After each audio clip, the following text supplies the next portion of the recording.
irmãs. Aqui estamos para mais uma Evangelho Terapia.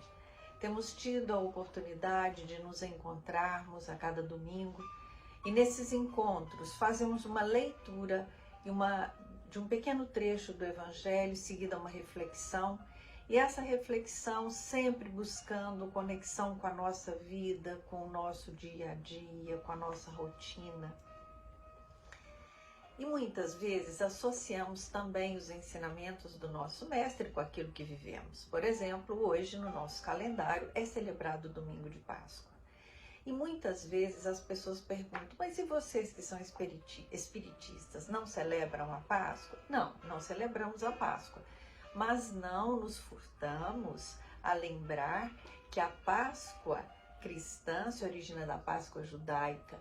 Vamos até o Antigo Testamento, em Êxodos, capítulo 12, nós vamos encontrar o que acontece nessa época, quando então, na 10ª praga do Egito, Deus diz que os primogênitos serão mortos, e para que os judeus pudessem dessa praga se livrarem, eles estão se preparando então para seguir Moisés para o deserto. Eles pegam o sangue do cordeiro e passam nos umbrais da porta para que assim o anjo passasse sobre aquela casa e ali não entrasse, deixando então que os primogênitos vivessem. E logo em seguida saem para seguindo Moisés. E depois vem o nosso mestre Jesus, que revisita Jerusalém nessa época, e nesse momento ele vive dias dolorosos, mas de muita demonstração de amor, de confiança e de esperança no Pai.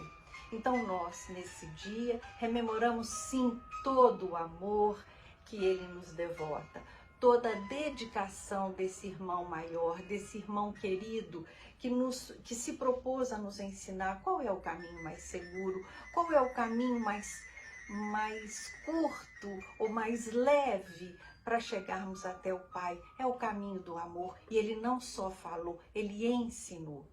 E assim,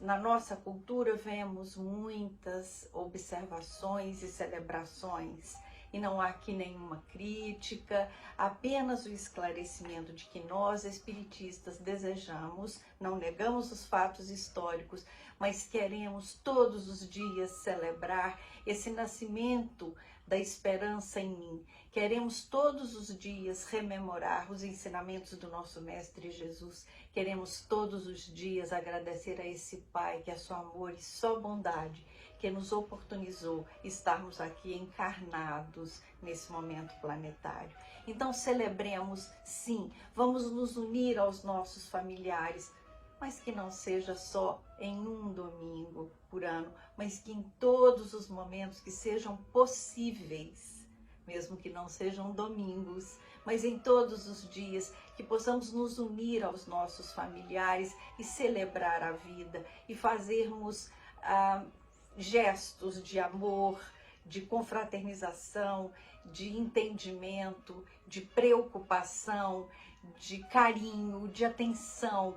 Isso é fazer o meu mestre renascer em mim, e eu gostaria que nós pensássemos que deveríamos fazer isso todos os dias das nossas vidas. E se por acaso isso tem me passado desapercebido, que daqui para frente eu queira todos os dias me lembrar disso, me lembrar daquele que veio e disse: eu sou o caminho, a verdade e a vida, e ninguém chega ao Pai senão por mim. Foi isso que ele nos ensinou, foi isso que ele veio nos dizer.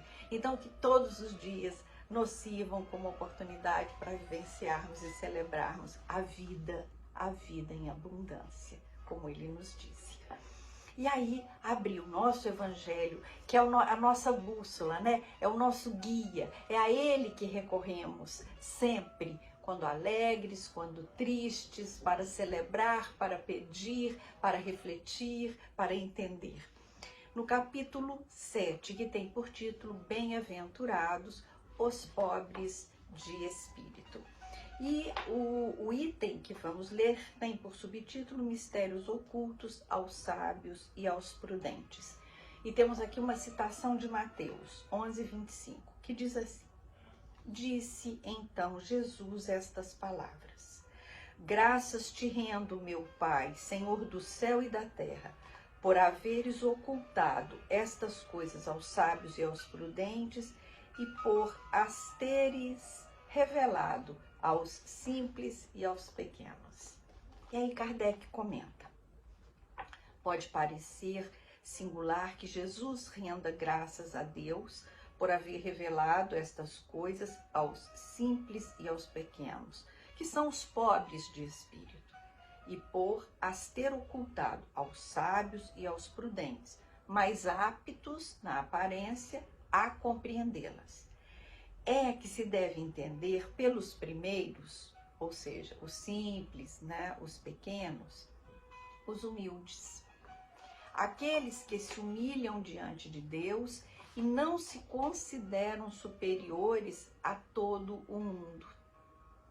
E pelos segundos, que seriam então os sábios e os prudentes, os orgulhosos, envaidecidos do seu saber mundano, que se julgam prudentes porque negam e tratam a Deus de igual para igual, quando não se recusam a admiti-lo, porque na antiguidade sábio era sinônimo de douto. É por isso que Deus lhes deixa a pesquisa dos segredos da terra e revela os do céu aos simples e aos humildes, que se inclinam diante dele. Essa é a mensagem que Mateus nos traz do nosso Mestre. E entendo que podemos trazê-la para as nossas vidas.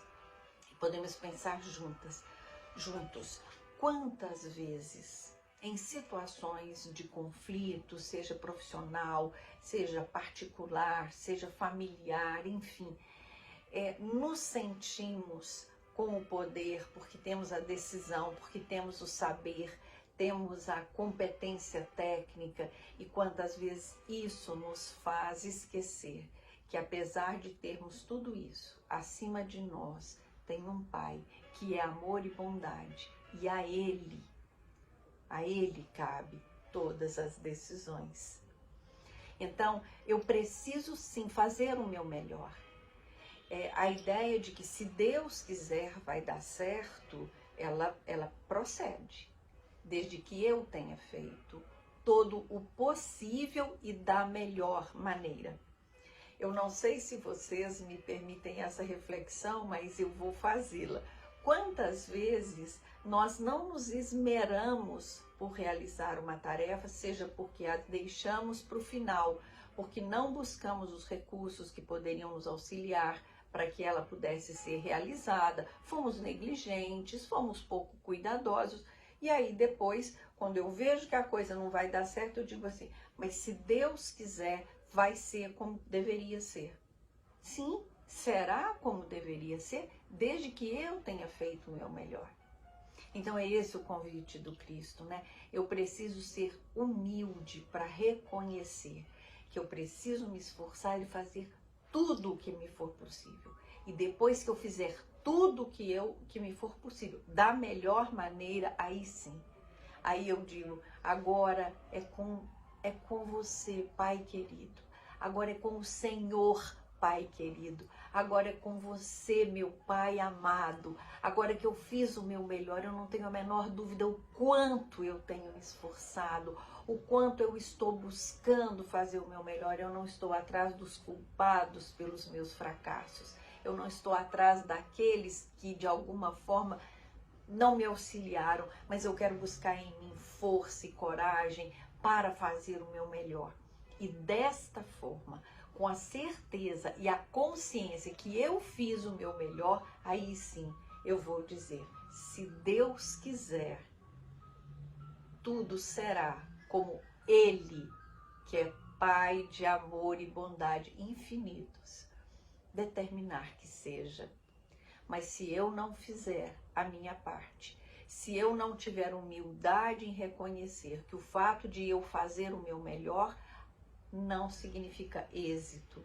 Ou eu fazer o meu pior, pode ser que nem signifique fracasso. As decisões pertencem a esse Pai de amor e bondade. Mas a mim cabe buscar o meu melhor. Que eu possa, então, fazer o meu melhor. E o que é fazer o meu melhor? Conhecer as leis e praticá-las. Então, que todos os dias eu deseje que renasça em mim esse mestre de amor. Que todos os dias eu deseje passar pelas dificuldades com a certeza de que essas dificuldades não são punições advindas sobre mim. Elas são, na verdade, consequência de equívocos que eu cometi. E eu pedi ao Pai que Ele tivesse misericórdia de mim e que eu pudesse aqui estar para consertar, para aprender comigo, com as minhas dificuldades e com as minhas dores, porque eu aqui estou para que o meu espírito evolua. Essa é a função primordial e única da reencarnação. Ter, saber, faz parte, mas não é esse o objetivo fundamental.